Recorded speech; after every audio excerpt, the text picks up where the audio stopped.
25 તારીખ અને શનિવારે ભ્રષ્ટ તંત્રના પાપે આગકાંડ સર્જાયો અને 28 નિર્દોષ લોકો હોમાઈ ગયા। રાજકોટના અગ્નિકાંડ પછી સરકાર જાગી અને તંત્ર પણ જાગ્યું। આખા ગુજરાતમાં તપાસ ચાલી રહી છે। કોણે ફાયર એનઓસી નથી લીધું, પરંતુ ખાડે ડૂચા અને દરવાજા મોકળા કેવી રીતે ખુલ્લા પડ્યા છે તેના પરથી પડદો ઉઠાવવા જઈ રહી છે તમારી ચેનલ ઝી 24 કલાક। જરા જુઓ, जनता जनार्दन समक्ष मोटी मोटी बातों करता नेताओं केओ वहीवट करी रह्या छे तेनो सौथी मोटो पुरावो अमे आपने बतावीशुं। सच्चाई ए छे के कच्छना गांधीधाममां सरकारे बनावेलुं इमरजन्सी रिस्पोन्स सेंटर स्टाफना अभावे रिस्पोन्स करी शके तेम ज नथी। जी हाँ, कुदरती के पछी कृत्रिम होनारत सर्जाय त्यारे करोड़ों रूपियाना खर्चे बनावेलुं आ इमरजन्सी रिस्पोन्स सेंटर काममां आवे तेम ज नथी। तेनुं कारण छे इमरजन्सी रिस्पोन्स सेंटरमां स्टाफनो अभाव। आ फायर स्टेशन में एक पण फायर जवान नहीं। जाणीने तमारा पग नीचेथी जमीन सरकी जशे, परंतु आ कड़वी सच्चाई छे। जनतानी सुरक्षानी वातो करतुं तंत्र ઝી 24 કલાકનો अहेवाल जुए अने जनता पण नक्की करे के गांधीधामना 4.5 लाख लोको माटे बनाववामां आवेलुं फायर स्टेशन आग लागे त्यारे तेमने केटलुं उपयोगी थशे। आ इमरजन्सी रिस्पोन्स सेंटरमां कुल 56 लोकोનું મહેકમ મંજૂર થયું છે, તેમાંથી માત્ર એક અધિકારી અને એક જમાદાર જ કામ કરી રહ્યા છે।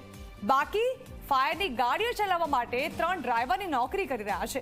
ફાયરનો જવાન એક પણ નથી। જરા વિચારો, કચ્છ નહીં દેખા તો કુછ નહીં દેખાની વાતો કરતું તંત્ર આગ લાગે ત્યારે દેખાડા માટે પણ શું કામ કરશે તે કહી શકાય તેવી સ્થિતિ નથી। આ હળાહળ સચ્ચાઈ છે અને આગ લાગે ત્યારે લોકોને બચાવવા માટે ગાંધીધામમાં શું પગલાં ભરવામાં આવશે તેનો નિર્ણય કરી શકાય તેવી સ્થિતિ જ નથી। ઝી 24 કલાક પર જુઓ, સુશાસન બાબુઓ કેવી રીતે જનતાની સલામતીની માત્ર વાતો કરી રહ્યા છે। ગાંધીધામ અને આજુબાજુમાં આવેલા ઔદ્યોગિક એકમો તેમજ ટિમ્બર માર્ટ સહિતના ઉદ્યોગોને કારણે નાના મોટા આગના બનાવ છાશવારે બનતા જ હોય છે, પરંતુ જો મોટી આપત્તિ આવશે અને ત્યારે કોઈ રિસ્પોન્સ તો નહીં મળે, કેમ કે ફાયર સ્ટેશનમાં આગ ઓલવવા માટે કોઈ સ્ટાફ જ નથી। ફક્ત શોભાના ગાંઠિયા માટે લાયબંબા ખરીદીને અહીંયા ઊભા કરી દેવામાં આવ્યા છે। કંડલામાં બનેલા મહાકાય ટર્મિનલમાં હજારો લીટર અતિ જ્વલનશીલ પદાર્થો સંગ્રહિત કરવામાં આવે છે। કંડલા પોર્ટ ઉપર આવા કેમિકલ અને પેટ્રોલિયમ પેદાશોનું મોટા પ્રમાણમાં ઇમ્પોર્ટ પણ થઈ રહ્યું છે અને આ તમામ બાબતોને ધ્યાનમાં લઈ વારંવારની રજૂઆતો બાદ ગાંધીધામમાં ઇમરજન્સી રિસ્પોન્સ સેન્ટરનું નિર્માણ થયું હતું અને કુદરતી કે પછી કૃત્રિમ આપત્તિ સમયે આ સેન્ટરમાં અતિ આધુનિક સાધનો પણ વસાવવામાં આવ્યા હતા, પરંતુ ખાટલે મોટી ખોડ એ છે કે ઇમરજન્સી રિસ્પોન્સ સેન્ટરમાં કોઈ સ્ટાફ જ નથી। ઉદ્યોગપતિઓ પણ એ વાતથી ચિંતિત છે કે કચ્છ નહીં દેખા તો કુછ નહીં દેખા એ નારો જવા દો। જો ગાંધીધામમાં મોટી આગ લાગશે ને તો તેમાં ફસાઈ જનારા લોકો ક્યારે જોવા નહીં મળે। આ સચ્ચાઈ છે। કચ્છ જિલ્લાના કલેક્ટર જવાબ આપે, કચ્છ જિલ્લાના ધારાસભ્યો અને મંત્રીઓ જે બની બેઠા છે તે જવાબ આપે કે આ શું તમાશો ચાલી રહ્યો છે। કોઈ મોટી દુર્ઘટનાની કચ્છમાં પણ રાહ જોવાઈ રહી છે। લોકોની માલ મિલકતોની રક્ષા કરવાના દાવા કરનારા જવાબ આપે કે ગાંધીધામની જનતાને તમે કોના ભરોસે છોડી છે। શું ગાંધીધામની જનતાએ તેમની રક્ષા ખુદ જાતે જ કરવાની છે કે પછી સરકાર કોઈ પગલાં લેશે ખરું? અત્યાર સુધી જે કલેક્ટરો આવ્યા અને ગયા, જે ડીડીઓ આવ્યા અને ગયા, જે ઉચ્ચ અધિકારીઓ આવ્યા અને ગયા, તેમણે આ મુદ્દે સરકારનું ધ્યાન દોરીને ગંભીરતા કેમ ન દર્શાવી તે પણ એક મોટો સવાલ છે। નેતાઓ પણ ઝી 24 કલાકનો અહેવાલ જુએ અને નક્કી કરે કે તેમણે જનતાની સેવા કરવાની છે કે પછી ગાંધીધામમાં પણ રાજકોટ વાળી કરવાની મનસા છે।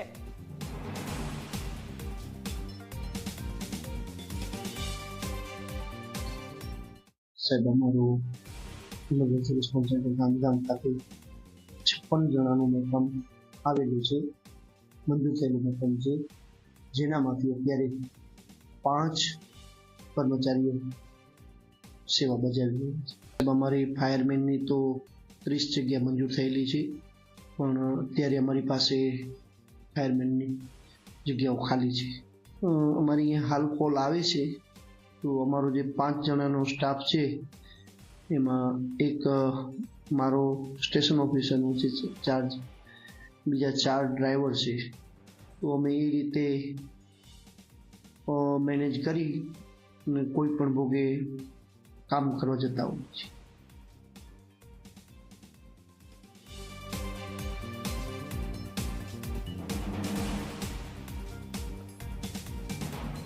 તો ગાંધીધામથી ધારાસભ્ય માલતીબેન મહેશ્વરી ફોન લાઈન પર જોડાઈ ચૂક્યા છે।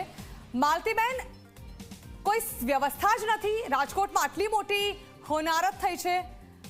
માલતીબેનનો સંપર્ક કપાઈ ગયો છે, પરંતુ તેમની સાથે ફરી એકવાર સંપર્ક કરવાની કોશિશ જારી રહેશે. અહીં ફાયર સ્ટેશનમાં લાઈવ બંબા તો ઊભા કરી દેવામાં આવ્યા છે, પરંતુ તે ચલાવશે કોણ? વહીવટ કરવા માટે કે પછી કોઈ પણ આપદાને પહોંચી વળવા માટે ફાયરના જે જવાનો અહીં હોવા જોઈએ તે તો છે જ નહીં. કરોડો રૂપિયાનું ઇન્વેસ્ટમેન્ટ કરીને લોકોની ઇમરજન્સીમાં સેવાઓ પૂરી પાડવા માટે આ વ્યવસ્થા તો ઊભી કરવામાં આવી છે, પરંતુ તે છે માનવ રહિત. કંડલા પોર્ટ ટ્રસ્ટમાં અત્યારે હેઝાર્ડસ કેમિકલ અને જાતના ઘણા બધા જ્વલનશીલ કેમિકલોનું પણ ઇમ્પોર્ટ છે અને તે ખૂબ સારો બિઝનેસ છે. દેશ માટે ઇમ્પોર્ટ કરવું પણ ખૂબ જરૂરી છે, પણ સાથે સાથે ક્યારેક પણ એમાં જો કંઈ પણ બનાવ બની જશે એના કારણે આગ લાગશે તો એ ગાંધીધામમાં પણ આગ ફેલાઈ શકે એવી શક્યતાઓ રહે છે. જેના કારણે આ ERC સેન્ટરમાં 54 જણનો સ્ટાફ, પૂરેપૂરો સ્ટાફ ભરતી થાય એટલો ના કરી શકાય તો એકવારનું કમસે કમ 25 થી 30નું મહેકમ તો તાત્કાલિક આપવામાં આવે. આ ERC સેન્ટર જે ઇમરજન્સી રિસ્પોન્સ સેન્ટર જે છે એ ગાંધીધામ, આદિપુર, અંજાર અને આખું એમ કહી શકાય કે પૂર્વ કચ્છમાં સૌથી મોટામાં મોટું ઇમરજન્સી રિસ્પોન્સ સેન્ટર છે. જેના કારણે ગમે ત્યાં આગ લાગે, કોઈ પણ અગ્નિકાંડ થાય તો એને તાત્કાલિક પહોંચી વળવાની ક્ષમતા આ ERC સેન્ટરમાં છે. 56 લોકોનું મહેકમ થયેલું છે. એની જગ્યાએ માત્ર 5 જ ત્યાં કને કર્મચારીઓ કામ કરી રહ્યા છે, જેમાંથી 3 ડ્રાઈવર અને 2 અધિકારીઓ છે.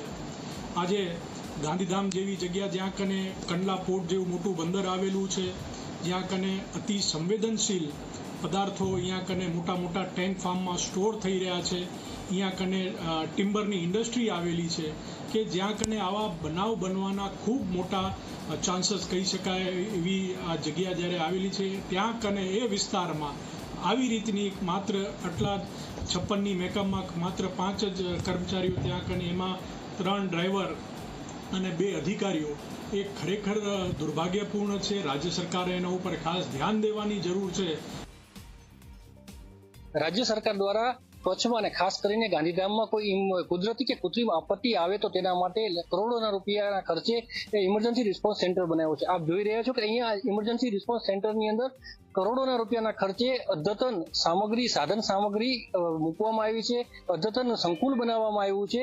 પરંતુ ખાટલે મોટી ખોટ એવડી એ છે કે આ જે ઇમરજન્સી રિસ્પોન્સ સેન્ટર છે એનું 56 લોકોનું મહેકમ છે અને ખાસ કરીને જોઈએ તો જે ફાયરમેન છે, ફાયરમેન 30 જેટલા લોકોનું મહેકમ છે, પરંતુ હાલમાં એક પણ ફાયરમેન અહીંયા કાર્યરત નથી. એટલે કે કોઈ પણ ફાયરમેનનું પોસ્ટિંગ નથી. પોસ્ટિંગ ન હોવાના કારણે હાલમાં જે અત્યારે આપ જોઈ રહ્યા છો એ ફાયર બ્રિગેડની જે બંબા આવે, જે એની ગાડીઓ છે, ગાડીઓ અહીંયા છે, એના 3 ડ્રાઈવરો પણ છે, પરંતુ જો કોઈ ઇમરજન્સી કુદરતી કે કૃત્રિમ આપત્તિ આવે તો તેના માટે રિસ્પોન્સ આપી શકે તેવી કોઈ પ્રક્રિયા થઈ શકે તેમ નથી.